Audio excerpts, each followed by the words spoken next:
Probablemente ya has oído hablar sobre aranceles, guerra comercial, China y Estados Unidos. Pero lo que quizás esté pasando desapercibido, y es justo lo que realmente importa ahora, es lo que está ocurriendo en el mercado de bonos del Tesoro estadounidense. En abril de 2025, China comenzó a vender a gran escala sus bonos de deuda de Estados Unidos. Esto no es cualquier movimiento. Es una respuesta directa a los aranceles impuestos por Donald Trump, 145% sobre las importaciones chinas. Pekín respondió con un arancel del 125% sobre productos estadounidenses vendidos en China. Pero la consecuencia más crítica de todo esto no está en las estanterías, está en las tasas de interés de la deuda estadounidense. El rendimiento de los bonos del Tesoro a 10 años, la tasa más observada cuando se habla de intereses a largo plazo, empezó a subir. Y eso tiene un efecto directo en toda la economía. Cuando grandes compradores como China y Japón se deshacen de bonos estadounidenses, el Tesoro necesita atraer nuevos inversionistas. ¿Cómo lo hace? Pagando más. Es decir, tasas de interés más altas. Este movimiento impacta todo. Desde tu hipoteca hasta el rendimiento de tu fondo de retiro. Y más, podría incluso obligar a la Reserva Federal a recortar tasas de emergencia, o a hacer lo contrario, si la inflación empeora. Es un efecto dominó silencioso, pero poderoso. Así que ahora la pregunta ya no es solo, ¿quién ganará la guerra comercial? La pregunta es, ¿cómo está este juego geopolítico impactando a los mercados financieros en tiempo real? ¿Y qué deberías estar observando, o incluso haciendo con tu dinero, ante todo esto? Vamos a entender, paso a paso, qué está pasando con los bonos del Tesoro, por qué es tan relevante, y cómo todo esto puede impactar directamente a la economía estadounidense en los próximos meses. Nada de esto está ocurriendo de la nada. China ya venía, de manera discreta, reduciendo su exposición a la deuda estadounidense desde hace años. A finales de 2024, el volumen de bonos del Tesoro de Estados Unidos en manos chinas ya había caído a unos 760.000 millones de dólares, el nivel más bajo desde 2009. Y entonces vino el detonante. El 9 de abril de 2025, el presidente Donald Trump anunció aranceles del 104% sobre todas las importaciones provenientes de China. La respuesta fue casi inmediata. Pekín contraatacó con un arancel del 50% sobre productos estadounidenses, llevando su arancel promedio total al 84%. ¿Te pareció fuerte? En cuestión de días, Trump volvió a subir los aranceles. Ahora las tarifas estadounidenses estaban en 145%. Y China respondió con una tasa del 125% sobre mercancías de Estados Unidos. Todo eso en apenas una semana. El impacto fue inmediato en los mercados. La volatilidad de las bolsas se volvió un reflejo de la tensión. Pero mientras Estados Unidos apretaba el cerco sobre China, al mismo tiempo reducía aranceles para otros países. Un movimiento estratégico para aislar a Pekín. ¿Y cómo reaccionó China? No se quedó solo en los aranceles. Llevaron el caso ante la Organización Mundial del Comercio, impusieron restricciones a 18 empresas estadounidenses y limitaron la exportación de materiales críticos, como los de tierras raras, esenciales para productos electrónicos y tecnología militar. Pero la jugada más fuerte vino justo después. Comenzaron a vender bonos del Tesoro de Estados Unidos. Y es esta última acción la que realmente está poniendo a los inversionistas en alerta.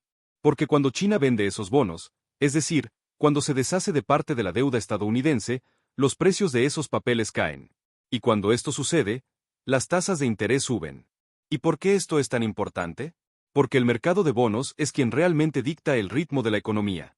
Influye en las tasas de interés, presiona al Banco Central, afecta el mercado de acciones e incluso puede cambiar el juego político. Ahora, es importante entender lo básico.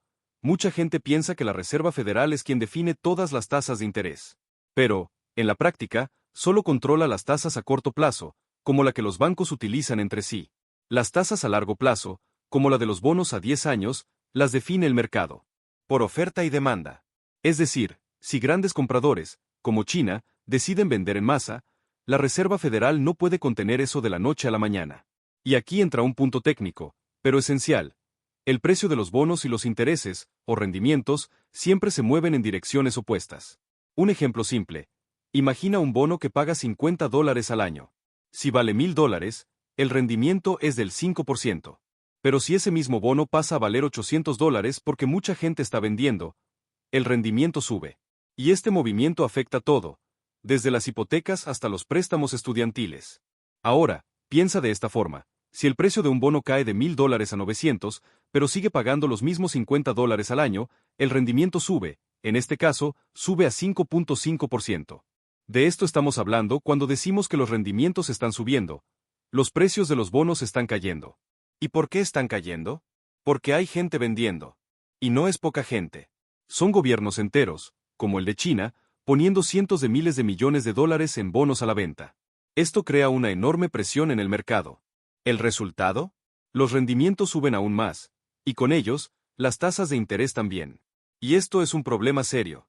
Cuanto más altos sean los rendimientos, más caro se vuelve para el gobierno de Estados Unidos pedir prestado. Recordemos, la deuda nacional ya supera los 30 billones de dólares. Cualquier aumento en el costo de financiamiento pesa, y mucho. Si estas tasas de interés suben demasiado rápido, podrían terminar colapsando partes importantes de la economía. Empresas que dependen del crédito, el mercado inmobiliario, consumidores con deudas. Es ahí donde la cosa se complica. Y el mercado lo sabe. Por eso, parte de la presión que estamos viendo ahora podría estar forzando al propio presidente a retroceder, aunque sea temporalmente. Una pausa de 90 días en los aranceles, por ejemplo, podría ser la forma más rápida de evitar un colapso mayor. Entonces sí, China está contraatacando. No con misiles o sanciones directas, sino con un arma económica poderosa, se está deshaciendo de los bonos del Tesoro estadounidense. Y esta estrategia afecta directamente la base de la economía de EU. Es por eso que algunos analistas creen que la Reserva Federal podría verse obligada a reducir las tasas, aunque no lo quiera. Y aquí entra una teoría nueva, y muy interesante, sobre lo que podría estar detrás de todo esto. Involucra a un nombre poco conocido por el gran público, pero con un historial importante, Scott Bessent. Hoy en día, él es el secretario del Tesoro de Trump. Hace años, a principios de los 90, Bessent trabajó con nada menos que George Soros. Juntos, fueron los responsables de una de las mayores maniobras financieras de la historia, forzaron al Reino Unido a salir del mecanismo europeo de cambio, el famoso ERM. Este sistema era un tipo de acuerdo entre los países europeos para mantener sus monedas dentro de rangos de valor fijos en relación con el marco alemán. La idea era garantizar la estabilidad cambiaria antes de la creación del euro. En ese entonces, el gobierno británico afirmaba estar completamente comprometido a mantener la libra dentro de ese rango. Incluso declaró públicamente que haría lo que fuera necesario, subir los intereses, usar reservas de divisas, lo que fuera. Pero había un problema. La economía del Reino Unido estaba en malas condiciones. La inflación era alta, el desempleo estaba creciendo, y las tasas de interés ya estaban ahogando la economía. Fue entonces cuando Bessent y Soros se dieron cuenta, eso no era sostenible. Apostaron en contra de la libra, creyendo que estaba sobrevalorada, y que, tarde o temprano, el sistema colapsaría. El Reino Unido no podía sostener esa defensa de la moneda para siempre. En algún momento tendría que elegir, o dejaba que la libra se devaluara o salía por completo del ERM. Entonces, ¿qué hicieron Soros y Bessent? Apostaron en contra de la libra. Vendieron libras esterlinas al descubierto. Esto significa que tomaron prestadas libras, las vendieron en el mercado y planearon recomprarlas después por un precio más bajo, ganando con la diferencia. Se estima que movieron más de 10.000 millones de dólares en posiciones vendidas. Y no estaban solos. Otras grandes instituciones vieron la misma oportunidad y se unieron al movimiento. Mientras el Banco de Inglaterra trataba de contener la presión, aumentando las tasas de interés y usando sus reservas para comprar libras, Soros y Bessent continuaron vendiendo. Fue una batalla directa contra el Banco Central. Y al final, el Banco de Inglaterra no pudo sostener la defensa. El 16 de septiembre de 1992, el Reino Unido se retiró del mecanismo europeo de cambio. El ministro de Finanzas apareció en la televisión para anunciar que la libra estaba siendo suspendida del sistema y que las altas emergenciales de las tasas de interés serían revertidas. Fue un día histórico, conocido hasta hoy como el Miércoles Negro. La libra se desplomó. George Soros ganó más de 1.000 millones de dólares. Y Scott Bessent fue señalado como el cerebro de la operación.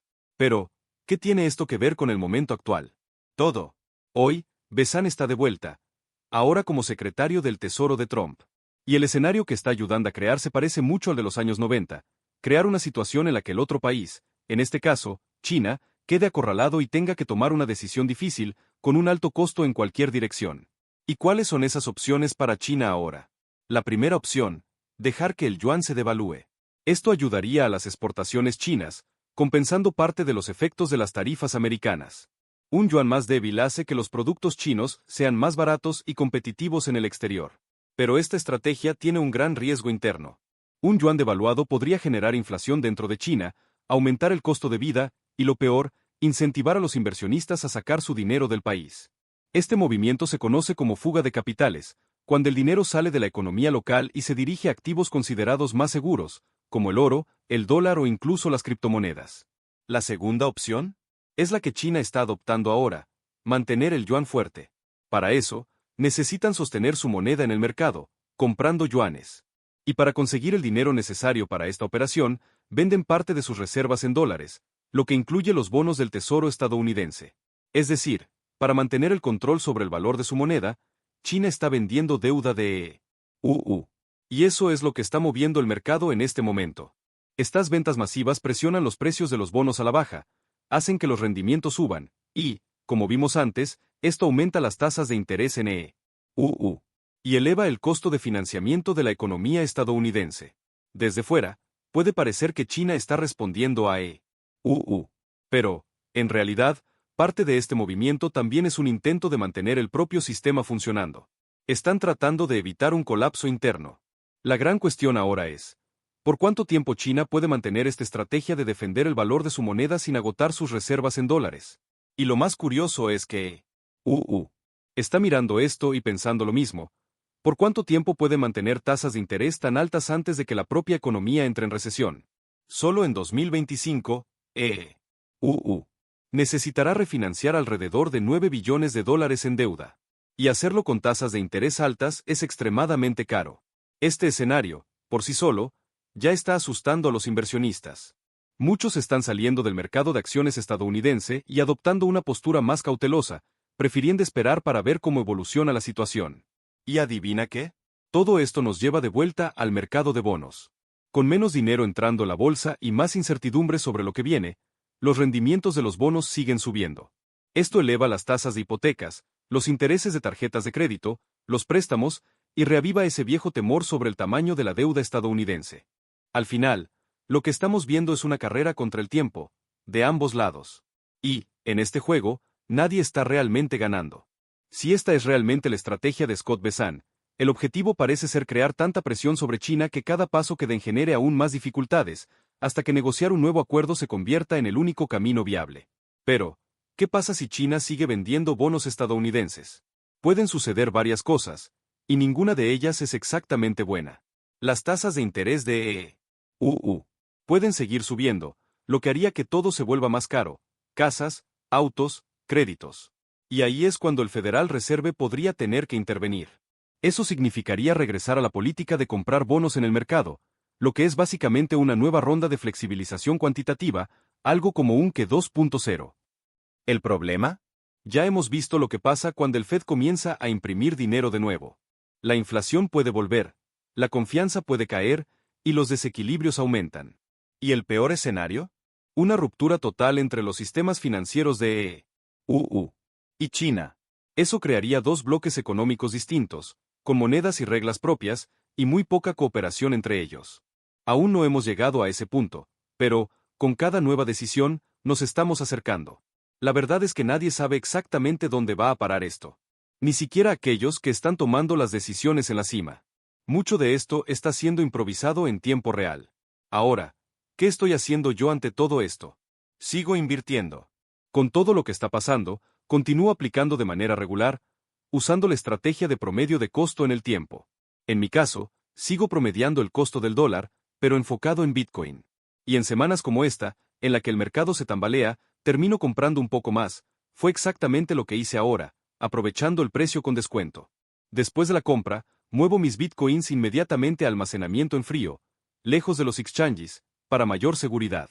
Mientras tanto, sigo tratando de entender todo lo que está pasando en este escenario global y compartir lo que descubro contigo. A pesar de toda esta análisis, el enfoque nunca es tratar de predecir el mercado. No vendo todo esperando una caída, ni salgo intentando acertar el momento exacto para volver. Esa no es la idea. El objetivo siempre es el mismo: entender el escenario. Porque cuando entiendes lo que está detrás de los titulares, obtienes claridad.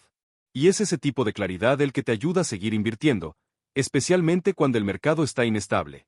Y ahora, me gustaría saber de ti. ¿Qué estás haciendo en esta fase? Cuéntame en los comentarios. Si te gustó este contenido, deja un like. Y si aún no estás suscrito, considera suscribirte. Nos vemos la próxima semana. Hasta entonces.